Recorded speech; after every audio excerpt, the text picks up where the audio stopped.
Freedom from the mind, അത് വളരെ important ആണ്. നെക്സ്റ്റ് എന്ന് പറയുന്നത് ഫ്രീഡം ഫ്രം ദ മൈൻഡ് എന്ന് പറയുന്നത്, അതായത് നമ്മൾ too much attached with the മൈൻഡാണ്. മൈൻഡിൻ്റെ തോട്ട്സ്, മൈൻഡിൻ്റെ തിങ്കിങ് പ്രോസസ്സ് നമ്മൾ നോർമലി നമ്മൾ അതുമായിട്ട് ഒരുപാട് കണക്റ്റഡ് ആണ്. അതുകൊണ്ടാണ് നമ്മുടെ മൈൻഡിൽ നെഗറ്റീവ് തോട്ട്സ് വരുമ്പോൾ നമ്മൾ അതിനനുസരിച്ച് നമ്മുടെ മൂഡ്സ് മാറുക, നമ്മളൊരു നെഗറ്റീവ് സ്റ്റേറ്റിലേക്ക് പോവുക, നമ്മളെ ഒരാൾ എന്തെങ്കിലുമൊക്കെ പറയും, ഇൻസൾട്ടൊക്കെ ചെയ്യുമ്പം നമ്മൾ അതനുസരിച്ച് മാറുന്നതിൻ്റെ അവസ്ഥ നമ്മൾക്കും അതൊക്കെ അഫക്റ്റഡ് ആകുന്നതിൻ്റെ കാര്യം എന്ന് പറയുന്നത് we are too much identified with the matter in our mind. മൈൻഡിലുള്ള തോട്ട്സും കാര്യങ്ങളും ഒക്കെ ആയിട്ട് ഒരുപാട് നമ്മൾ ഐഡൻറ്റിഫൈഡ് ആണ്.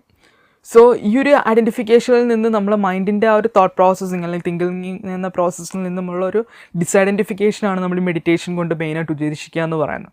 അതായത് നമ്മൾ മെഡിറ്റേഷൻ നമ്മൾ നോർമലി ചെയ്യാൻ നേരത്ത് കൂടുതൽ ഡീപ്പാകാൻ നേരത്ത് നമുക്ക് മൈൻഡും നമ്മൾ തമ്മിലൊരു സെപ്പറേഷൻ ഫീൽ ചെയ്യും. അതായത് you don't get identified with your thinking process. മൈൻഡിൻ്റെ തിങ്കിങ് പ്രോസസ്സിൽ ഒരു തോട്ട് പ്രോസസ്സിനെയൊക്കെ നമുക്കൊരു ഫിലിം സ്ക്രീനിൽ കാണുന്ന പോലെ ഒരു ഫിലിം ഇങ്ങനെ